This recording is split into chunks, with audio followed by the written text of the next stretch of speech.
Oh, hello, loves. It's me, Patience. Everyone in the kingdom is in a right, proper good mood lately. The king returned in time for Christmas after being away for too long a while. And even though Christmas Day is past, there's still plenty cause to celebrate. Included. I'm getting married to groundskeeper David. Oh, I can't believe it. You probably can't either. I know I go on and on about how he's stinky, but he said he wasn't trying to sneak treats or presents. He just wanted to be near me. Oh. I didn't want to give it away, but I've always quite fancied him. Quiet down, lads. I'm trying to talk in here. The fact that we're still celebrating, even though Christmas Day is past, is like a bit of God's big story. You see, God's chosen people, the Israelites, were having a rough go, getting conquered by other nations and such.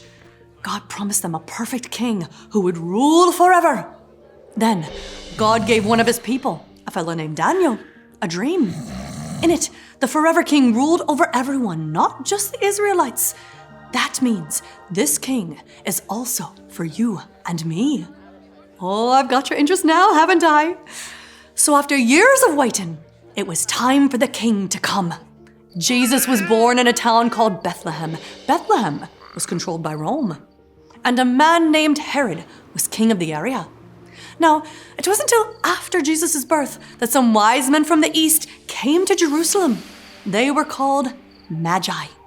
Their job was to study the stars, looking for special meaning. They followed one star, quite fancy and bright, all the way from a very distant land to Jerusalem.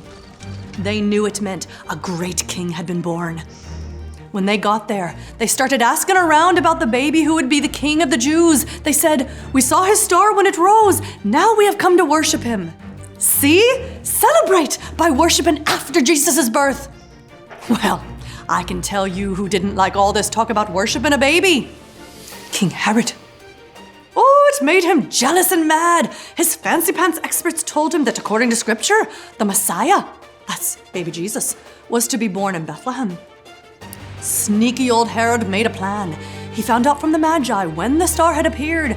Then he told them to go find the child and report back to him so he could worship him too. But believe you me, he didn't want to worship Jesus. Herod was out to hurt Jesus. Of course, God knew what he was up to, so he warned the Magi in a dream not to return to Herod. The Magi, determined to worship Jesus, followed the star until it stopped over a house in Bethlehem.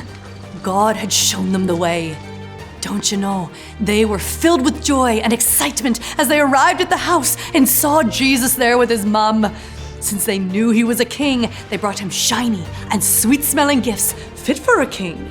Gold, frankincense, and myrrh. A thoughtful gift is a lovely way to honor someone, I should know.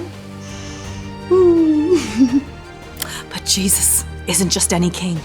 He's the everlasting king sent by God, the one that people of all nations will worship. The Magi knew he was king that day in Bethlehem. I know he's king today, and everyone will know that he'll be king forever. Jesus is the king we worship. Oh, you heard that, did you? As if you lot need even more reason to celebrate. We've all a reason, haven't we? I suppose I'll get to my worshiping of Jesus, and you can get to your worshiping too. Bye.